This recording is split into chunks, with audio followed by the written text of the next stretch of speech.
to get our man Ball. There he is. We Morning, got guys. him. What do you say? Great job this weekend.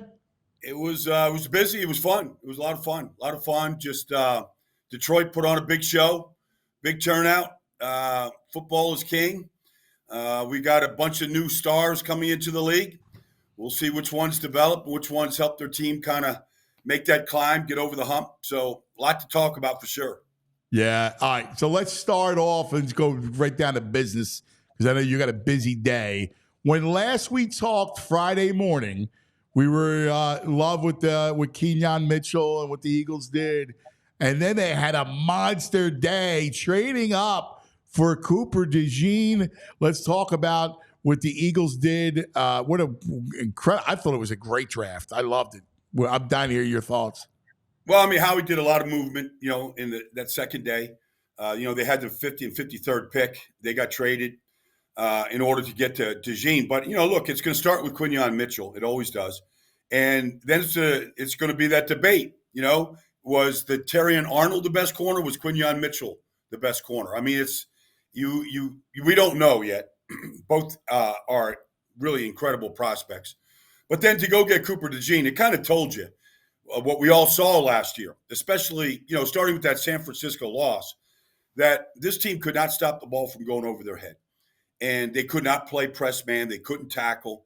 Well, they got two guys that can play, man coverage. Cooper DeJean's got a lot of different hats he can wear, but he's a great tackler. And some of the plays that we saw last year where, I mean, literally, you give up tackles in the secondary, you give up touchdowns. And only Washington gave up more touchdown passes than the Eagles did a year ago. So they really wanted to address their weakness. I don't know if James Bradbury's long for the Eagles at this point. We'll see what Darius Slay can do. But I feel like with those first two selections, it's hard to argue with bringing that level of talent into the organization. Yeah, when you keep going further, everybody loved you brought him up. All right, you brought Hunt up. This was like 2 months ago. You brought him up. You're like, dude, what you got to check this kid out from Houston Baptist, off the edge, converted safety, the whole thing. I remember you were the first one to tell me about him. Eagles subsequently bring him in for a visit, and then they take him right there. What did you think of that? I think he's got a long way to go, but Jayx Hunt's got talent. They've got the necessary. I mean, you're looking for certain measurables. You're looking for certain speed. You're looking, for certain things. So he's got very long arms. He's almost 6'4". He's over 250 pounds. They just traded away Hassan Reddick. We don't know how long. I mean, it looked like Josh Sweat was on the trading block at some point. We don't know what Nolan Smith is going to be. You better reinforce the front, and you better get him on the field and find a way to use him. He's a talented kid. He started off at Cornell, didn't play much at Cornell, transferred down to Houston. It was Houston Baptist, I think, at the time, became Houston Christian. Look, at that level, he was a dominant player. That's what you want to be able to do. If you're going to get drafted as high as he did, which was the 94th pick in the third round, you better have some dominant tape. And he did. Now he's got to take it. And the good thing is you go out there to practice and you're working against Lane, you're working against Mailata. I mean, you're working against some elite, players at that position. He'll get tested in practice right away. Sounds like, do you think it was too early, or do you think? No, I mean, he was. The reason why I started studying him, honestly, was a couple different. I would text a variety of GMs, when I was doing my drafts process, and I would say, give me 5 guys that nobody's talking about that are day 2 prospects or day 3 that I should go look at. And, Jayx was a guy that 2 different guys brought up. You got to take a look at him, Baldy. Nobody's talking about him, small school, but, talent. So, that's when I started watching him, and I started seeing the traits that you need to win off the edge. And so I think he's a worker. I think he plays hard. I mean, a lot of the things that you want, to kind of begin the process with, he had. So getting our buddy, his son, the baby axe, Jeremiah Trotter Jr., in the 5th round, like you can't argue with that value. I mean, he's still young, right? He's a junior, right? Like when you look at him, they desperately needed some depth there. And the fact that you get him in the 5th round, I mean, I think that there's value there. We talked about it. Is this a good place for him? Well, I mean, he's going to get, he's going to get a warm reception. I mean, people are going to like it. Now, he's got to play. Now, when you watch him the last 2 years at Clemson, I mean, he filled up the stat sheet. I mean, you name it. Sacks, forced fumbles, tackle for losses. I mean, he is fast to the football. He reads and diagnoses things very, very quickly. So, he's not the biggest guy. He's not, 230 pounds. He's 6 feet. But, it's kind of like what you're getting with your will linebacker these days. Yeah. They're either pumped up safeties or they're 230-pound linebackers. That's kind of what you're getting. Because at some point in this business, one guy's got to, if you're in man coverage, one guy's got to cover the tight end, one guy's got to cover the back. So if you can't do those things, you can't stay on the field. And the Eagles had a hard time last year being able to do that with the variety of different linebackers that they put out there. So I don't know what you did. The rest of the draft, well, the Shipley pick was a little odd, right? Like you go there, and Naismith's interesting. He's a 3rd down back. He caught 85 passes there, at Clemson. He's a kick returner. I mean, he could do a lot of different things. So, I don't know what his role is right now. He's a 3-year player there at Clemson. He didn't start a lot of games. He started 14 games, but he was a role player. Yeah, he was like Taysom Hill light. Well, I mean, I wouldn't let him throw the football. I mean, I don't know if he can. No, you know what I'm saying? Like in that 3rd down specialist kind of thing. He's a specialist is what he is. And look, Anaya Smith, he's a slot receiver. He's probably going to compete with Britton Covey for that 5th or 6th wide receiver position. He can certainly return kicks. He's a returner. He's a receiver. He's a slot. He's very, very quick. He's got great quicks. I don't think he's got elite speed, but his quickness is off the charts. So ultimately, how would you position what they did? I mean, do you love it? Do you like it? Like, where are you at with the? I think we should talk about Trevor Keegan. They need a swing guy inside. He was a starter at Michigan. He's very well coached. Won a lot of football games there. So you give Keegan the stout. And look, he's got everything you want. He reminds me of you, huh? He reminds me of you. Look, I don't know about that, but I mean, he's a lot of these guys. This is an unusual draft because. Like Keegan's a 5-year player. I mean, he was the old school. You bring him in, you redshirt him, you put him in the weight room, you let him pump himself up, get big, then you start working him on the field. That's how, and a lot of these guys were COVID kids, didn't play a year. So a lot of these guys are 23, 24 years old, So Trevor Keegan, he's got all of that. But he had 37 starts for an elite program. There's a lot to work with. And he's a captain. One guy I'm kind of looking forward to because I don't know if he can make this team or not is Johnny Wilson. I mean, is this Harold Carmichael? What is this guy? Yeah. I mean, he's 6'7". 6'6", yeah. Yes, he's 6'6". He's over 6'6", but he's 230 pounds.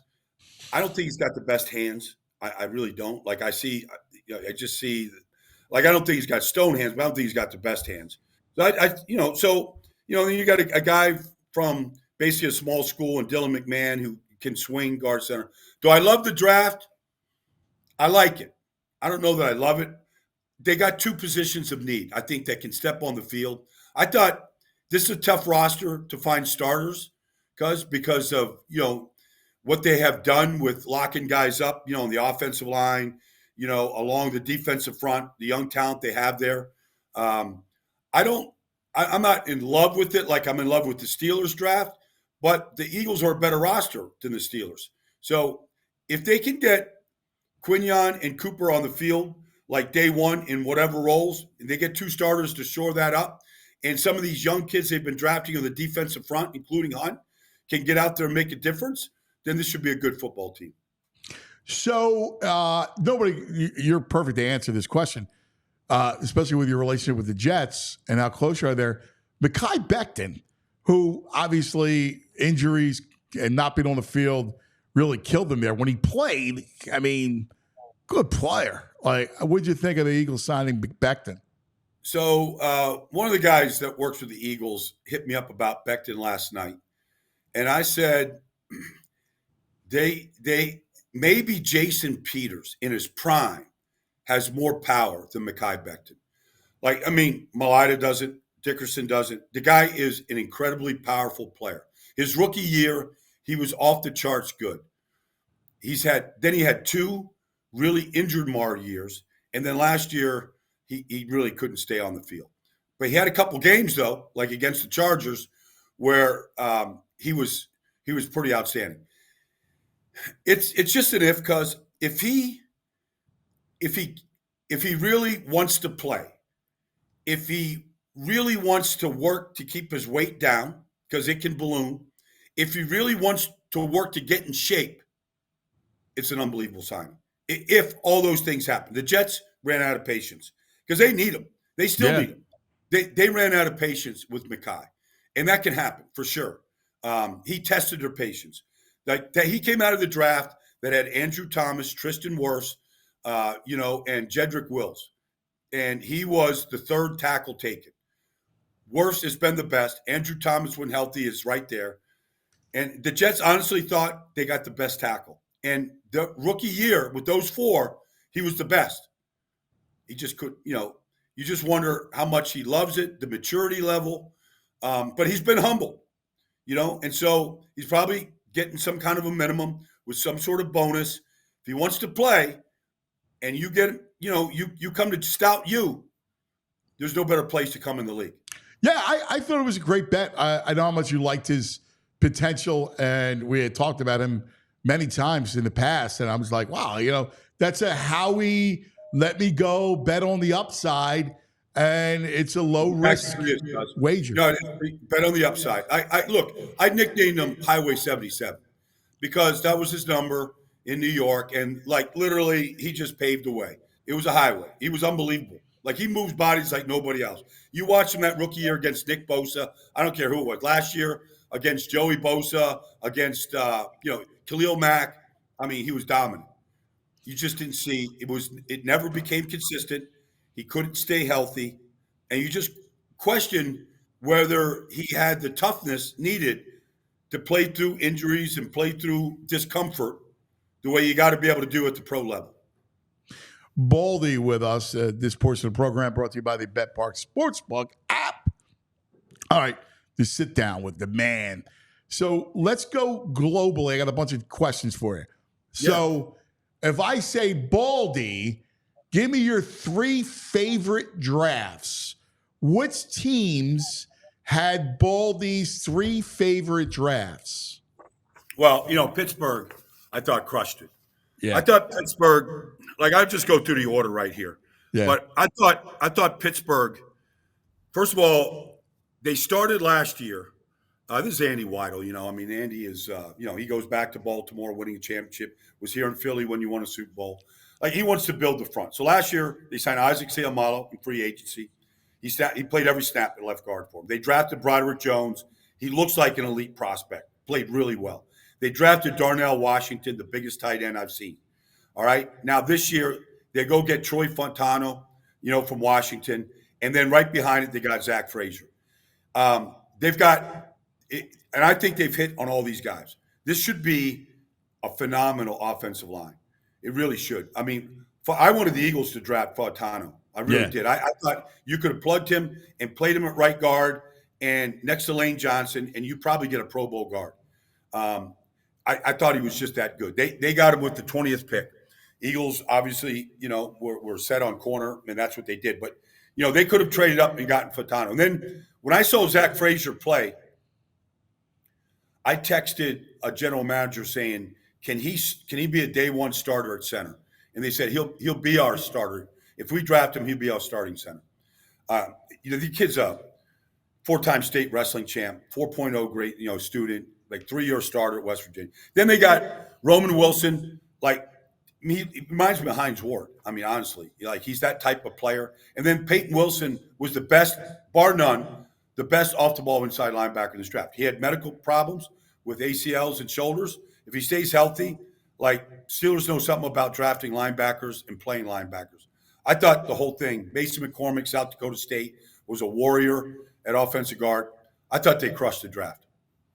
Yeah, yeah.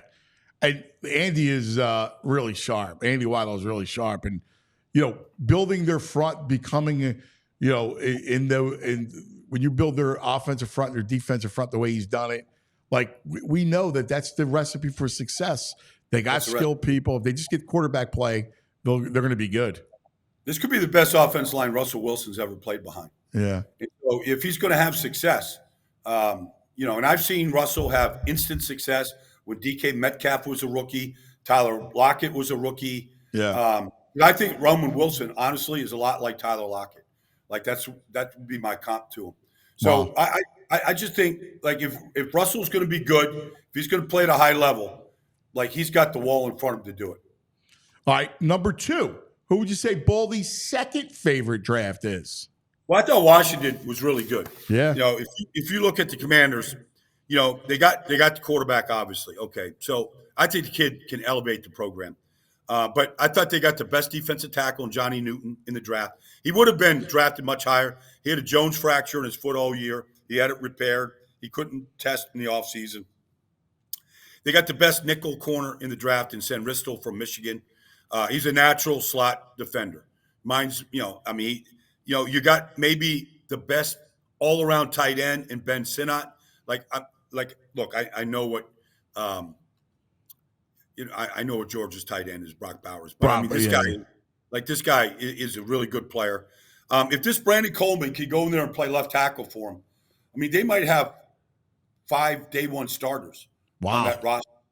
Yeah. So I think that this is a team that, you got to, first of all, they scored 31 points in each game against the Eagles last year. Yeah. The first time, week 4, they took them into overtime and they got beat.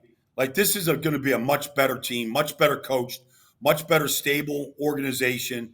They got the pieces in place to make a big jump this year. And your third favorite draft in the Baldy 1, 2, 3. I like the Rams. They got Jared Verse. They do it every year. Well, they haven't had a first-round pick in 8 years. So they get Jared. They traded up and get Braden Fisk. Braden Fisk is just an active, disruptive. He's going to be one of those guys that just gets underneath your skin. He's pushing at the end of every play. He plays again. They got Blake Corum at running back. They've got 2 running backs now that they can behind an offensive line that they rebuilt last year. Cameron Kitchens might have been the best safety in the draft out of Miami. I just felt like Les Snead did a great job in Los Angeles. Nobody thought they could be 10-7, get to the playoffs last year. They did.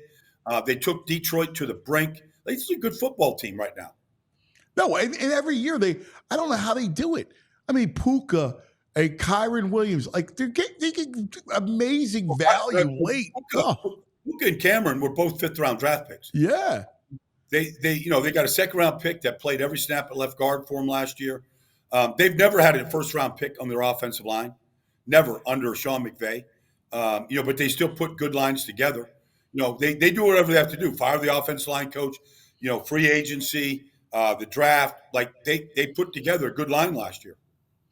All right. If I said Baldy's least favorite draft, which team has that dishonor? Well, you have to wonder what the Cowboys are doing. I don't have any problem with Tyler Guyton or Cooper Beebe. I thought Guyton, you go back and watch him, a bowl game against Jared Verse, he dominated him. He's got unlimited potential. He's got to learn. He's got to get stronger, for sure. If you're going to play left tackle in this league, he's got to get stronger, and he's got to finish his blocks. So you got to coach him up, but there's talent there. And then Cooper Beebe, I thought he was the best guard in the draft. But they don't really need a guard. They need a center. So I don't know if they're going to play Cooper Beebe. I imagine they're going to move him to center. I just never saw him play center. So I don't know if he can or not. So that's a question mark. I don't know how they didn't draft a running back. I don't know how they didn't do it. They got Rico Dowdle and they've got Deuce Vaughn. That's on the roster right now. and this was a good draft in the middle rounds to go get, running backs. They didn't get one. They didn't get a receiver. They needed another receiver. So I don't know. Like, I had a lot of questions about that draft. We might as well finish with the Giants. What do you think of what they did? And I still go to the beginning. I think the biggest mistake was you have a chance to get your quarterback, and you go with Neighbors, who I love, but if you don't have anybody throw it to him, what's the point? Well, Daniel Jones has missed 23 games in the last 5 years. All right, he's had 3 major injuries. So you just wonder, coming back from an ACL tear, is he going to be the same athlete? Is he going to be able to run the same? Can he really throw it when you have to throw it? Now, Malik Neighbors will help, but he's had a hard time staying on the field. Did the offense line truly get fixed? Like, this is an organization that, everybody's kind of just scratching their head. They had a chance to go maybe upgrade the quarterback position. Maybe you had to give up, the chance to get Malik Neighbors, which you did. But they didn't do it. Now, they probably tried to go get Drake May. I'm sure that they made efforts with New England, to trade up there. But the Patriots were set on drafting Drake May. They weren't really listening to a lot of offers. And so, if they didn't love J.J. McCarthy, who was there, they didn't love Michael Penix Jr., who was there, and they'd rather have Daniel Jones, okay. But I see them having a hard time competing right now. Yeah, I'm with you. All right, a couple fun ones real quick. Give me your favorite your favorite bust out pick who's going to be a chance to be a star. Well, I think Indianapolis, drafted the first defensive player. 14 straight offensive players. We knew the draft was deep in quarterbacks, offensive linemen, and wide receivers. And that's who went in the first 14 picks. But the first defensive player was Laiatu Latu. He was my favorite defensive player in the draft, and Indianapolis got him. And he's going to play next to DeForest Buckner and Kwity Paye and Grover Stewart. Like, they got a chance. They got a chance to be really good up front. He has a chance to be the defensive player of the year. He reminded me, honestly, I'm not overstating this. It's not hyperbole. He reminded me a lot of T.J. Watt coming out of the draft. And kind of a mix of Max Crosby. Like, that level of ability to just bend, defeat blocks before they happen, play a variety of positions. Like, he's a fantastic prospect. I thought Indianapolis got a great player. Baldy's favorite sleeper, a later round pick that really has a chance. Well, I thought the Cardinals had a very good draft. I really did. I think Monty Ossenfort's doing a really good job. I think they had 12 picks, but this Demerson Taylor, they got him a safety in the fourth round. Out of Texas Tech. He had 10 career interceptions. Like, they have a good safety with Buda Baker right there and Jalen Thompson. They have 2 good safeties, really good safeties. But this Taylor Demerson, I think this guy is going to be a great player, man. Like, I don't know if he's Earl Thomas great, but he has a chance to be a really good player. So hats off to him. That's pretty good. All right, and then finally, the one regret, Baldy's biggest regret, like, which team will regret passing up what player? Well, every team, let's say Buffalo, okay? Buffalo traded back from 28. They traded back to the first pick in the first round. And there was Xavier Worthy. I mean, here's not just the fastest player in the draft, okay? Speed is one thing. The guy started every game 3 years in a row for Texas. Like, he didn't take any days off. Like some of these guys that are that fast, they have a hard time staying healthy. Like, this is a really good player. And you could say Keon Coleman, that's the guy that maybe Josh Allen wanted. Like, I think teams that passed, there's Xavier Worthy right there for anybody in a wide receiver draft. Who knows if he becomes the best of all of them?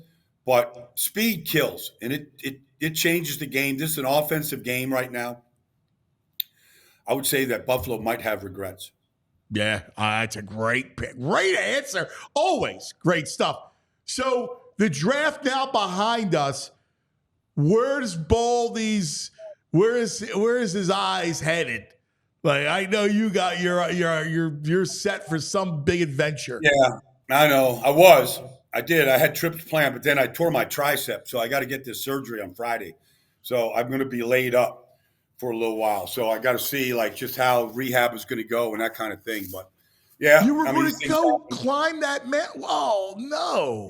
Yeah, yeah, mountains and Bali and Belize and some of these trips I had planned Ah, are on the back burner. I got to see just how long this rehab is going to be. oh no! You're going to be laid up here in Florida. I don't know yet. I don't know. I'm getting surgery in New Jersey on Friday morning, All and we'll right. just see how it goes. All We'll right. see Well, what. listen, you need something. You let me know. All right. I'll bring you over some Yeah, butcher box. I'll yeah. grill some That'd be steaks good. for you. You might All have to right. cook it for me too, cuz. All right. Yeah. I I don't got know if you. I'm gonna be able to put it on the grill or not yet. Yeah, I got you. I got you, brother. All right. We love you, man. All right. And we'll talk to you later in the week. Thanks, pal. We'll visit soon. Okay, you got it, cuz. Thank you. Here he is, the great Baldy